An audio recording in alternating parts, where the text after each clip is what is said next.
실제 중에서 분노는요, 격렬한 진노라는 뜻인데요. 타인에 대한 증오의 감정을 의미합니다. 여러분, 초대교회 시대에서 세계를 제패한 국가는 로마였습니다. 에베소 역시 로마의 속국이었죠. 그럼 피지배 계층에게 가장 중요한 건 무엇이었을까요? 먹고 사는 문제, 생존이었습니다.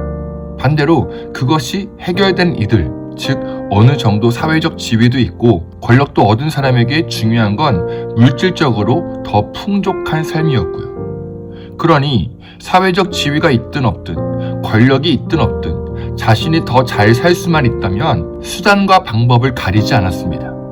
그래서 에베소서 4장을 보면 그때 당시 시대적 상황이 등장합니다.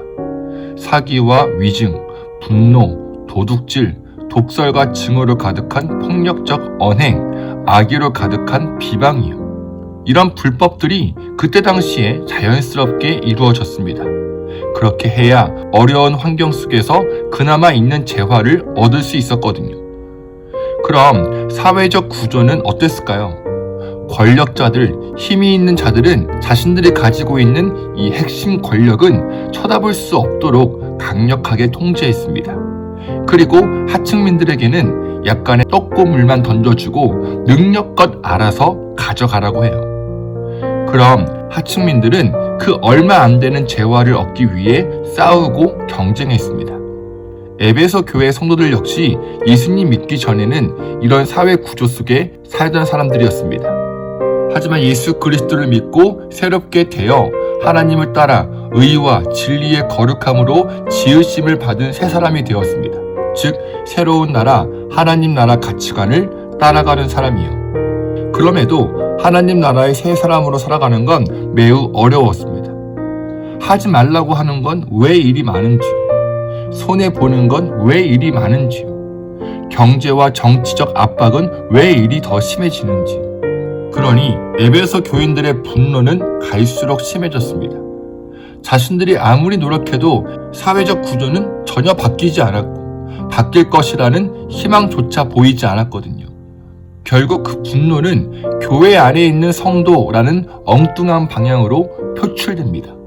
마치 사회에서 권력의 쓴맛을 본 부모가 가족한테 분노하는 것처럼요. 바로 이때 필요한 7주선의 개념이 뭐죠?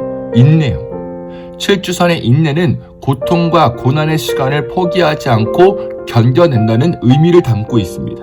이건 개인의 참을성을 말하는 것이 아니라 교회 공동체에 요구되었던 덕목입니다.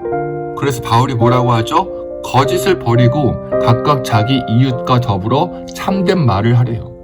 또 화를 내더라도 죄는 짓지 말래요. 해가 지도록 노여움을 품고 있지 말래요. 이 말은 곧 우리도 인간이기에 얼마든지 분노하고 화를 낼 수 있지만 그것을 속히 버리라는 거죠. 왜요? 분노는 마치 불길 같아서 빨리 끄지 못하면 결국 자기 자신을 불태우거든요. 또 어떻게 하래요? 도둑질하는 사람은 다시는 도둑질하지 말고 제 손으로 떳떳하게 돈을 벌래요. 불로소득하지 말라고. 또 궁핍한 사람들에게 나누어 주고.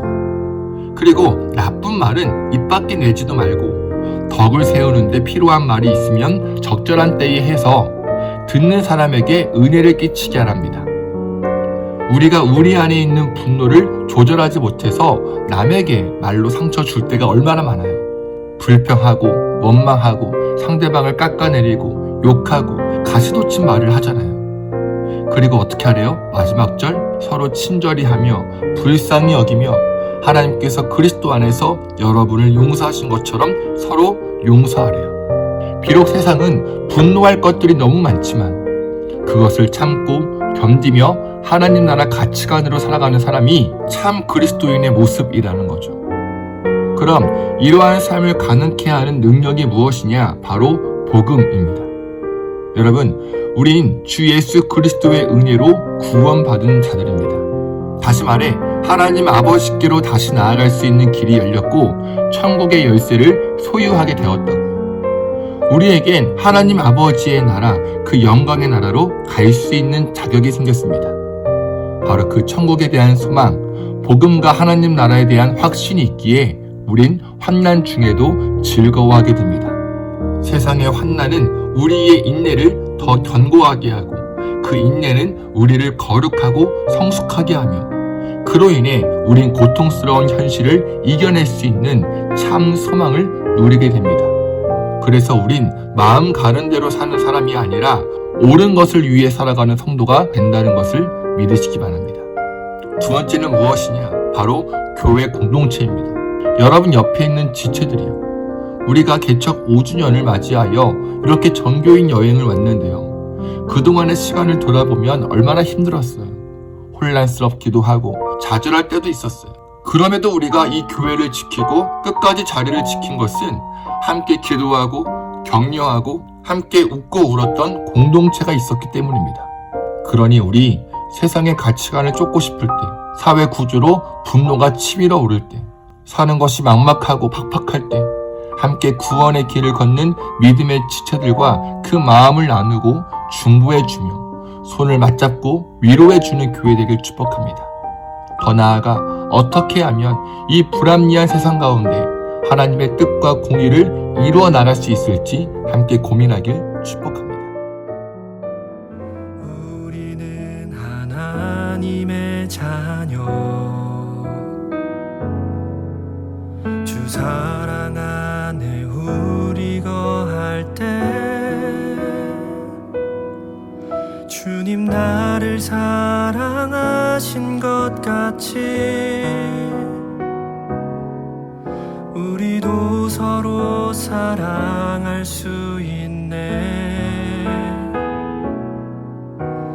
우리는 주의 몸 된 교회, 모든 지체가 하나 될 때 예수님의 마음을 닮아가며 고통과 즐거움 함께 나누네. 하나님 안에서 우리 서로 이어져 주가 거하실 성전이 되네.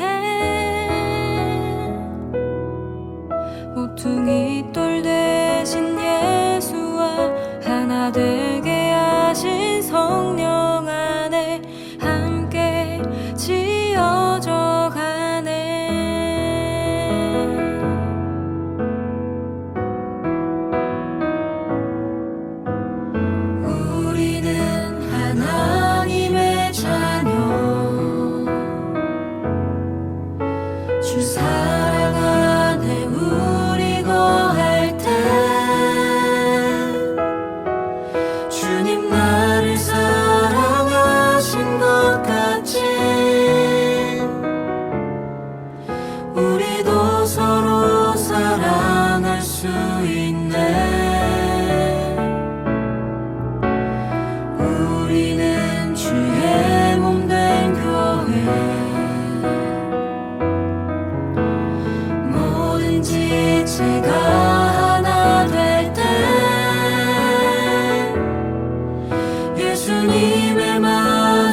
시